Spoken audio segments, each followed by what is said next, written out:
Hello friends, welcome to 5 elements astrology. बहुत लोग ये सोचते हैं कि जो ईयरली प्रेडिक्शंस आती हैं वो कभी पूरी तो होती ही नहीं है। एक्चुअल में हम किस नज़रिए से ईयरली प्रेडिक्शंस को देखते हैं, जनरली मैंने देखा है लोग बहुत सारे यूट्यूब चैनल से अपने मून साइन के हिसाब से, अपने असेंडेंट के हिसाब से ईयरली प्रेडिक्शंस देखते हैं। उसमें से बेस्ट प्रेडिक्शन चूज करते हैं जो उनको उस टाइम पर सूट करती है, उनके करियर में, रिलेशनशिप्स में। देन वी वेट कि वो पूरी होगी। जब वो पूरी नहीं होती है तो हमें बहुत ज़्यादा उसमें निराशा होती है। वी आर वेरी सैड और एंशियस। और साल के एंड में हम ये रिलेट करते हैं कि ये जो ईयरली प्रेडिक्शन होती है तो कभी भी पूरी नहीं होती है। मैं आपको इस वीडियो में यही बताऊंगी कि कोई भी ट्रांजिट की प्रेडिक्शंस, कोई भी ईयरली प्रेडिक्शंस, वो क्या दिखाती है, वो कितना हमारे होरोस्कोप पे काम करेंगी, और हमें एक्चुअल में ईयरली प्रेडिक्शंस किस तरीके से देखनी चाहिए, कब चेंजेस आते हैं। ये एक शॉर्ट वीडियो है। हम नेक्स्ट वीडियो में एक्चुअल में ईयरली प्रेडिक्शंस देंगे आपके असेंडेंट और मून साइन के हिसाब से। बट इसमें हम मेथडोलॉजी समझते हैं। 2026 अगर हम इसको ऐड करें सारे नंबर्स को तो 1 बनता है। एक सूर्य का नंबर है, यानी 2026 लीडरशिप के लिए, गवर्नमेंट्स के लिए बहुत ज्यादा जरूरी है। ये न्यूमरोलॉजिकली एक नया साइकिल शुरू करेगा। बिकॉज 9 एंड वाला नंबर था, वो उसको मार्क रूल करते थे, वो एंड हो जाएगा तो एक नया साइकिल शुरू हो रहा है न्यूमरोलॉजिकली। और 2026 में जो हम इंग्लिश न्यू ईयर सेलिब्रेट करते हैं उसमें खास भी यही है कि न्यूमरोलॉजिकल सेंस में ये नंबर चेंज हुआ है। एक्चुअल में इस टाइम पर प्लेनेटरी पोजीशन देखो तो कुछ चेंज नहीं हुआ। 2026 के शुरुआत में कुछ चेंज नहीं हो रहा, सिर्फ ये इंग्लिश न्यू ईयर ही चेंज हो रहा है। ये भी एक रीजन है कि हमारी बहुत सारी प्रिडिक्शंस जो आप सुनते हैं वो ट्रू नहीं है, बिकॉज प्लेनेटरी प्लेसमेंट्स तो चेंज हुई ही नहीं है। चीजें तब बदलेंगी आपकी लाइफ में जब कोई बड़ा प्लेनेटरी चेंज आएगा। बड़ा प्लेनेटरी चेंज कब आता है? सबसे बड़ा प्लेनेटरी चेंज शनि का होता है, बिकॉज शनि 2.5 साल बाद राशि बदलते हैं। एक ईयर में अगर हम ईयरली सेंस में देखें तो जुपिटर हर साल राशि बदलते हैं, और जो जुपिटर का ट्रांजिट होता है वहां से हमारे इवेंट्स चेंज होने शुरू होते हैं। नेक्स्ट ईयर जुपिटर जून के एंड में राशि बदलेंगे, जून के आसपास। तो उससे पहले जो इवेंट्स हो रहे हैं उनमें आपको ज्यादा डिफरेंस देखने को नहीं मिलेगा। जो डिफरेंस आएगा वो सिर्फ जो जुपिटर का रिपीटेड ट्रांजिट है जेमिनाई में उससे आएगा। बिकॉज हो सकता है जब वो पहली बार जेमिनाई में पूरा क्रॉस करके गए, उन्होंने कुछ चीजें आपको फ्रूट्स ना दिए हो, आपने दोबारा एफर्ट डाला तो वो फ्रूट्स आपको मिले, और वो एंड तक मिल भी जाएंगे अगर वो प्रॉमिस होंगे। सेकेंड बहुत जरूरी चीज ये है कि ईयरली प्रेडिक्शंस कभी भी हमारे चार्ट को सरपास नहीं कर सकती।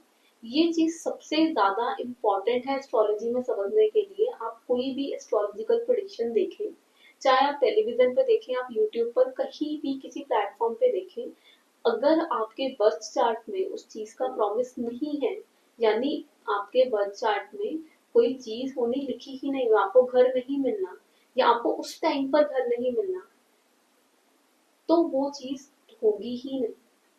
आप पहले प्रॉमिस चेक करें। जिनके चार्ट में मैरिज का प्रॉमिस ही नहीं है, आपके ईयरली प्रेडिक्शंस में अगर ये शो हो रहा है कि इस साल मैरिज हो सकती है, ये हो सकता है कि एनर्जी ऐसी है कि आपको बहुत सारे रिश्ते हैं बट शादी फिर भी नहीं होगी। जो चीज प्रॉमिस, जिसका प्रॉमिस नहीं होगा वो चीज कभी भी नहीं होगी। सेकेंडली, जो सबसे इम्पोर्टेंट पैरामीटर है वो है दशा। अगर आपकी दशा सपोर्टिव नहीं होगी तो ट्रांजिट भी कोई आपको रिजल्ट डिलीवर नहीं कर सकता। मैं आपको एक एग्जांपल देती हूँ।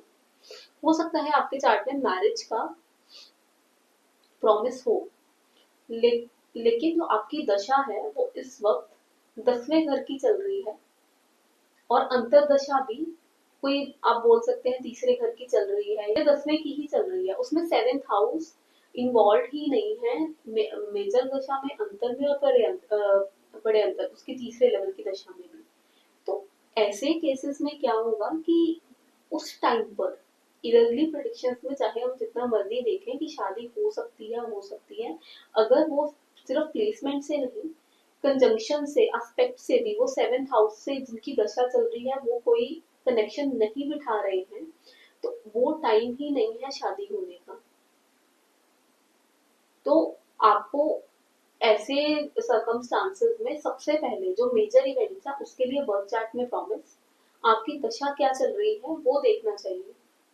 थर्ड लेवल पे ट्रांजिट्स आते हैं, और ट्रांजिट्स में भी चीजें कब बदलती हैं, जब जुपिटर राशि चेंज करेंगे हर साल। जुपिटर हर साल 12 मंथ्स के बाद राशि चेंज करते हैं, और वही एक साल का मेजर इवेंट है एस्ट्रोलॉजी में। जो मंथली प्रिडिक्शंस भी हम देखते हैं, अगर आप फर्स्ट ऑफ द मंथ से लेकर 30th तक के प्रिडिक्शंस देखते हैं, तो आपको वो प्रिडिक्शंस उतने ज्यादा सटीक नहीं बैठ सकते, एक्यूरेट नहीं लग सकते, बिकॉज मंथली प्रिडिक्शंस एक्चुअल में सूर्य के मूवमेंट पर के ऊपर बेस्ड होने चाहिए, और सूर्य का राशि परिवर्तन 15th को होता है। अगर वही मंथली प्रिडिक्शंस, अगर आप जब सूर्य राशि चेंज करते हैं, यानी कि साइडेरियल एस्ट्रोलॉजी में जो 14, 15, 16 संक्रांति की डेट्स हैं, संक्रांति के हिसाब से देखें, तो वो आपको बहुत एक्यूरेट बैठेंगे। सूर्य क्या है, सूर्य लाइट है। वो जब भी आपके किसी हाउस में जाते हैं, जैसे सूर्य अगर कालपुरुष की कुंडली कुंडली है, तो अभी वो आपके 7वें घर में है, यानी नीच है। तो लोगों को इस वक्त low self confidence, low self esteem, ऐसे इश्यूज आ सकते हैं। इसके बाद वो 8वें घर में जाएंगे। 8वां घर ऑकल्ट का है, 8वां घर रिसर्च का भी है। तो अगर आपके कोई मेलेफिक्स वहां नहीं बैठे, तो इस टाइम पर जो लोग एस्ट्रोलॉजी की स्टडी करते हैं या जिनको कुछ ऑकल्ट सीखना है, उनके लिए बहुत अच्छा टाइम रहेगा। जब वो 9th में जाते हैं, तो वो कुछ रिलीजियस एक्टिविटीज, स्पिरिचुअल ट्रेवल्स, ऐसी चीजें दे सकते हैं। ऐसे ही सूर्य जब जब राशि परिवर्तन करते हैं, यानी वो हाउस चेंज करेंगे, वैसे वैसे आपको रिजल्ट्स उसके रिलेटेड, उन हाउसेस के रिलेटेड मिलते रहते हैं। वो 10वें में जाएंगे तो करियर में आपको नई चीजें देखने को मिल सकती है, जब कैप्रिकॉर्न में जाएंगे। और असेंडेंट वाइज टॉरस के लिए वो लिब्रा 6th में है, तो अभी सूर्य उनके 6th हाउस से जा रहे हैं, वो 7th में आएंगे, तो पार्टनरशिप्स के रिलेटेड कुछ चीजें, मतलब उस हाउस में लाइट आ रही है। जैसे हम एक टॉर्च पकड़ लेते हैं, सूर्य जहाँ जा रहे हैं, वो उस हाउस में टॉर्च मार रहे हैं, उसके जितने भी सिग्निफिकेशंस हैं वो लाइट में आपको दिखाई देंगे। मतलब वो एक बहुत ज्यादा एक्टिव हो जाएंगे लाइफ में। तो ईयरली प्रेडिक्शंस जो हम भी आपको देंगे, उनका मेजर स्प्लिट यही रहेगा कि नेक्स्ट ईयर जुपिटर राशि चेंज करेंगे, और नेक्स्ट ईयर एक बहुत बड़ा ट्रांजिट हो रहा है केतु का, जो नवंबर एंड और दिसंबर में होगा। केतु और राहु और केतु भी राशि परिवर्तन करेंगे। राहु कैप्रिकॉर्न में जाएंगे, केतु कैंसर में जाएंगे। तो ये जो दो राशि परिवर्तन है, जब ये होते हैं जुपिटर और राहु केतु का, तब एक्चुअल में लाइफ में चेंजेस आने शुरू होंगे। चेंजेस 1-2 महीने पहले भी आपको दिखाई दे सकते हैं, बट चेंजेस इनके अराउंड ही आएंगे। हम बहुत बार ये सोचते हैं कि ये प्रिडिक्शंस कभी काम नहीं करते। प्रिडिक्शंस आप किसी भी चैनल या किसी कहीं भी देखिए, वो पहली बात हमारे हॉरोस्कोप में वो प्लेनेट कहाँ ट्रांजिट कर रहा है, हमारे असेंडेंट से कहाँ है, नेटल जुपिटर कहाँ था, उसके लिए बहुत सारी चीजें देखने जरूरी है, तभी वो काम करेंगे। ईयरली प्रिडिक्शन वैसे आपको एक मोटा मोटा आइडिया देते हैं कि अगर आपका असेंडेंट फॉर एग्जांपल एरीज है, और जुपिटर आपके 4th हाउस कैंसर से जाएगा नेक्स्ट ईयर, तो ये आपको हैप्पीनेस, रियल एस्टेट और स्पिरिचुअलिटी दे सकता है। बिकॉज जुपिटर के सारे कारकत्व बहुत ज्यादा स्ट्रॉन्ग होने हैं, तो ये वो सब कुछ आपको देगा। यही जुपिटर जब लियो में जाएगा, तो वो आपको बच्चे दे सकता है। तो ये एक मोटा मोटा पिक्चर हम बिठा देंगे, बट डीप डाउन रियलिटी आपके बर्थ चार्ट के प्रोमिसेस में है। डीप डाउन रियलिटी आपकी दशा में है कि आप कौन सी दशा से जा रहे हैं। अगर आपकी दशा ही शनि की चल रही है, जो काल पुरुष में 10वें और 11वें का लॉर्ड है, तो रिजल्ट ही डिफरेंट आएंगे। आपको रिजल्ट ही करियर में, प्रोफेशन में, इच्छा पूर्ति, इसके रिगार्डिंग आएंगे।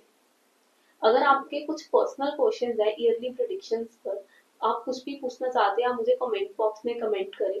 मैं नेक्स्ट वीडियो में आपको पूरा ईयरली प्रेडिक्शन असेंडेंट वाइज इन 2 ट्रांजिट के ऊपर कवर करके हम उसके रिजल्ट्स आपको बताएंगे। तब तक के लिए थैंक यू।